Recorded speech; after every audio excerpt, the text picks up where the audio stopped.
మానవత్వం మచ్చుకైనా లేని మతోన్మాదం తలకెక్కించుకున్న నరరూప రాక్షసులు నరమేధం జరిపి రక్కసి ఆనందాన్ని రసవత్తరంగా సెలబ్రేట్ చేసుకునే ఈ పాకిస్తాన్ సునకాలకు సింధు నది జలాల నిలిపివేతే సరైన గుణపాఠం అని భావించిన ఇండియన్ గవర్నమెంట్ తక్షణమే సింధు నది జలాలను నిలిపివేసింది. పాకిస్తాన్ యొక్క జీడిపిలో 30% వాటా సింధు నది జలాలపైనే ఆధారపడి ఉంది. వ్యవసాయానికి 80% నీరు ఈ సింధు నది జలాల నుంచే ప్రవహిస్తుంది. పాకిస్తాన్ లోని మేజర్ సిటీస్ కి దాహార్తిని తీర్చే ఈ సింధు నది జలాలు ఇప్పుడు అర్ధాంతరంగా ఆగిపోవడంతో అక్కడి ప్రజానికం విలవిలలాడే పరిస్థితి ఇకపై ఏర్పడనుంది. కరువు కాటకాలు విలయతాండనం చేసినా పర్లేదు, మాకు పగా ప్రతీకారమే ముఖ్యం అనుకునే పాలకులు ఇంకా ప్రగల్భాలు పలుకుతూ కయ్యానికి కాలు దువ్వడం, కొరివితో తల గోక్కోవటమే తప్ప మరేమన్నా ఉందా? మతం పేరుతో ఉన్మాదాన్ని పెంచి పోషించింది వాళ్ళు, చంపింది మన వాళ్ళను, నష్టపోయింది మనం, తప్పంతా మనదే అన్నంతగా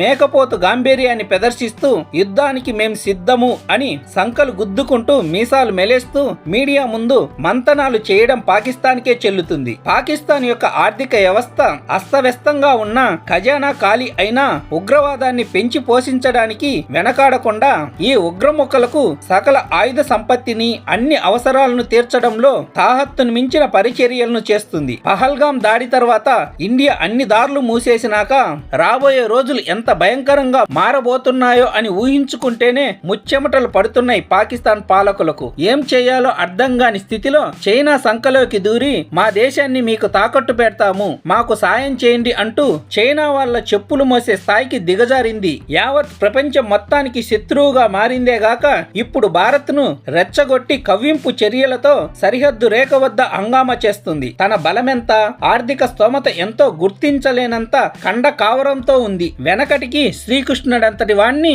పిల్లపిత్రే అయిన శిశుపాలుడు నిండు సభలో సభాసభికుల మధ్య నోటికొచ్చిన దుర్భాషలన్నీ మాట్లాడాడు. చివరకు ఏమైంది? శ్రీకృష్ణుడి చక్రాయుధానికి బలైపోయాడు. పిసరంత రాజ్యానికి రాజు శిశుపాలుడు. శ్రీకృష్ణుడంతటి వాడితో పెట్టుకుంటే చివరకు ఏమైంది? తల తెగిపడింది. ఇప్పుడు పాకిస్తాన్ పరిస్థితి కూడా అంతే. ఇప్పటి వరకు 3 యుద్ధాలు ఇండియాకు పాకిస్తాన్ కు జరిగాయి. కానీ ఏ యుద్ధంలోనైనా పాకిస్తాన్ గెలిచిన దాఖలాలు ఎక్కడైనా ఉన్నాయా? ఇకపై ఏదో పీకుతామంటూ చిత్తకార్తె కుక్కలాగా సింధులు తొక్కుతుంది పాకిస్తాన్. సింధు నది జలాలు రద్దు చేయడమే మేలని యావత్ భారతావని ప్రజానికం హర్షిస్తుంది. Thank you friends. ఈ వీడియోపై మీ అభిప్రాయాన్ని కామెంట్ చేయండి. అలాగే వీడియోను లైక్ చేసి సబ్స్క్రైబ్ చేసుకోండి.